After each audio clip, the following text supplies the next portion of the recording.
तर आपल्याला माहित आहे आपल्या सेलच्या आतमध्ये असतो न्यूक्लियस आणि न्यूक्लियसच्या आतमध्ये असतो जेनेटिक मटेरियल, ज्याला आपण डीएनए असे म्हणतो. DNA deoxyribonucleic acid. तर डीएनए पासूनच आपला बनतो क्रोमोझोम.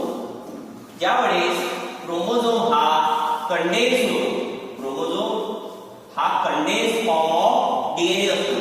ज्यावेळेस डीएनए चा धागा हा रॅप केला जातो अराउंड हिस्टोन प्रोटीन.